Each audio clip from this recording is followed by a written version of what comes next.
Kenapa anak kelas 1 SD itu mendadak yang dulu ketika TK berprestasi tiba-tiba tidak berprestasi, atau anak-anak kita apapun alasannya ketika kelas 1 SD kesulitan belajar? Sebabnya banyak. Di antaranya nomor 1 karena tidak terlatih, ya. Kemudian kedua karena tidak terlatih, dia tidak punya karakter pembelajar. Anak-anak kita ketika TK sudah belajar menulis dan membaca, tapi seberapa banyak mereka biasa membaca? SD tiba-tiba membacanya satu halaman itu ada berapa banyak paragraf, sementara anak kita hanya terlatih membaca 1 kalimat, 2 kalimat, atau hanya sedikit kalimat. Tentu itu suatu perbedaan, itu membuat anak-anak kita jet lag, itu membuat anak kita jadi kaget. Begitu juga dengan penjumlahan itu membuat anak kita kaget, tuh kok banyak sekali yang dijumlahkan, sementara kalau di TK kita jumlahkannya 1 tambah 1, 1 tambah 2. Nah, kita itu fokus apa? Zaman kita yang era lahir tahun 80-an dengan anak kita yang lahir sekarang, sudah masuk SD sekarang, tentu berbeda.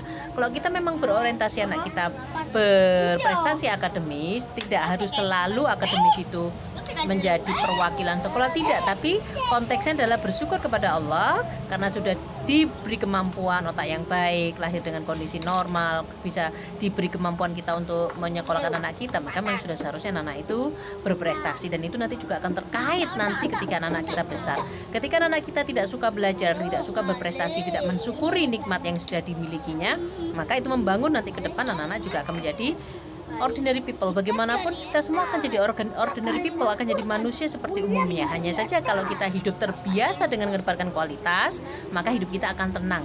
Kualitas itu dihargai oleh diri kita sendiri, bukan dihargai oleh orang lain.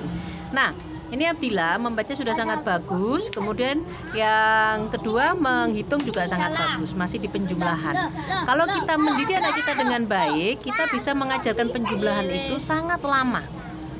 Kemudian baru ke pengurangan, karena pengurangan itu butuh logika yang sedikit lebih baik, ya, harus sudah mapan penghitungannya, baru kemudian kita ke pengurangan.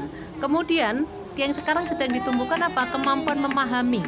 Cara menumbuhkan kemampuan memahami seorang anak itu sangat banyak sekali. Dengan kita bercerita misalnya, dengan cara kita memberikan tugas anak untuk menggambar, kita berikan contoh, ini gimana caranya supaya jadi seperti ini. Nah, menggambar itu ada banyak isinya.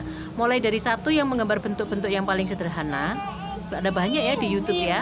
Kemudian sampai kita beri yang perspektif. Misalnya ada juga banyak di YouTube. Kita bisa pilih gambar one perspektif, menggambar dengan satu sudut pandang, menggambar dengan dua sudut pandang. Misalnya menggambar yang paling mudah itu menurut saya menggambar tangga. Ini ada gambar tangga. Coba digambarkan gimana supaya bisa jadi tangga kayak gini. Nah, seperti itu ya. Nah, kalau anak kita sudah persiapannya sudah siap, maka tidak bagus, tentu saja SD itu tidak akan jadi jet lag, ya, tidak akan menjadi shock terapi.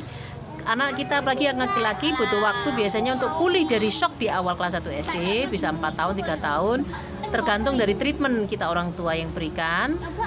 Mereka masih punya kesempatan ketika SD berprestasi selama kelas 5 SD, selama setahun atau 2 tahun ketika kelas 6 SD, ya.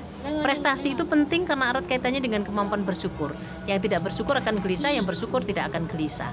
Anak-anak kita ketika menoleh ke belakang, dia akan sangat tenang. Kenapa? Karena sudah merasa memberikan yang terbaik. Sementara kalau anak kita selama SD tidak berprestasi, maka anak kita akan jadi orang yang kecewa pada dirinya sendiri.